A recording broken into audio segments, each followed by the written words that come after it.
The Siege of Kőszeg, 1532. In the summer of 1532, one of the most powerful armies on earth marched toward the heart of Europe. 30,000 Ottoman soldiers, veterans of conquest. Janissaries, artillery, cavalry, war refined into a ruthless machine. And standing in their way? A town so small it barely appeared on maps. A fortress with crumbling walls. And fewer than 800 defenders, mostly farmers, townsmen, and mercenaries, who knew they were about to die. By every rule of war, what happened next should have been impossible. And yet, the Ottomans did not pass. This is the story of Kőszeg, the siege that should have lasted hours, but instead changed the course of European history. To understand why Kőszeg mattered, we need to zoom out. The year is 1532. The Ottoman Empire stands at the absolute height of its power. Its ruler, Sultan Suleiman the Magnificent, is not merely a conqueror. He is the conqueror of his age.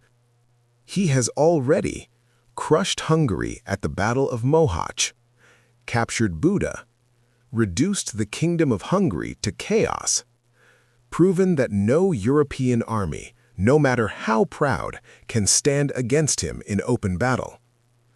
To Suleiman, Central Europe lies open. And beyond it, Vienna, the symbolic heart of the Habsburg world. If Vienna falls, Europe's balance of power shatters. So in 1532, Suleiman marches west once again, confident, experienced, unstoppable. This time, nothing is supposed to slow him down, except a detour.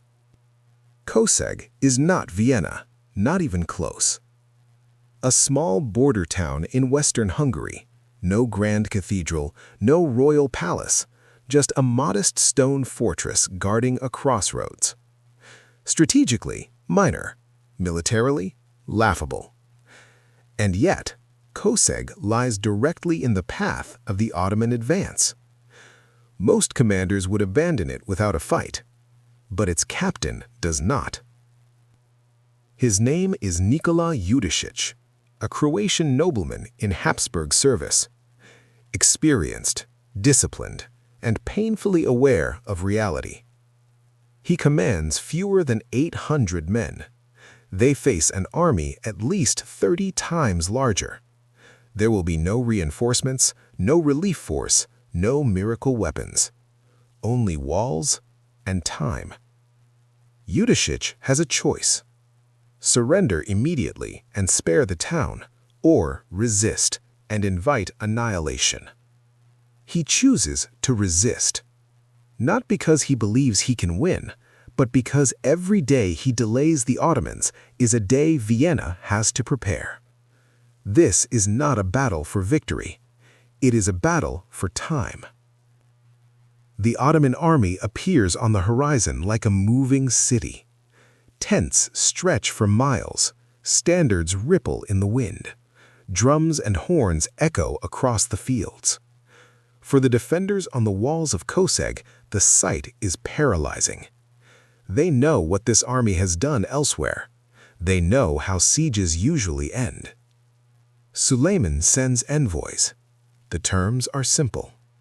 Open the gates, submit, live. Judicic refuses. And so, the siege begins. Ottoman artillery roars to life. Stone walls crack, dust fills the air.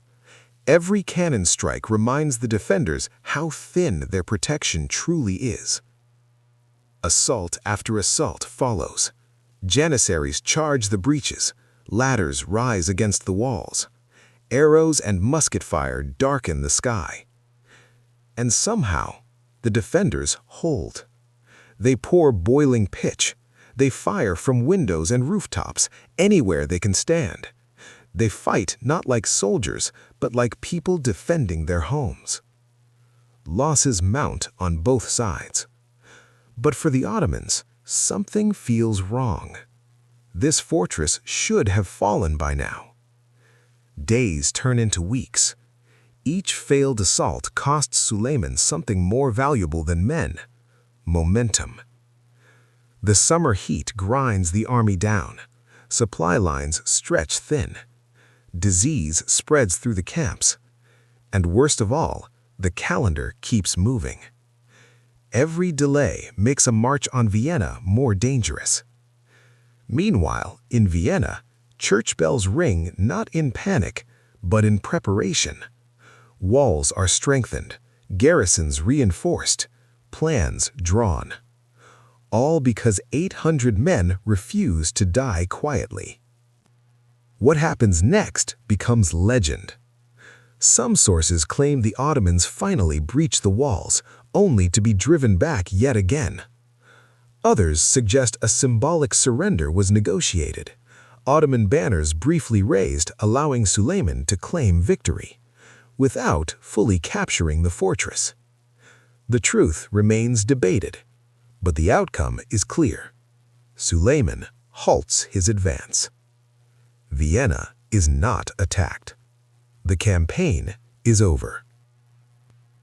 This is not defeat in the traditional sense.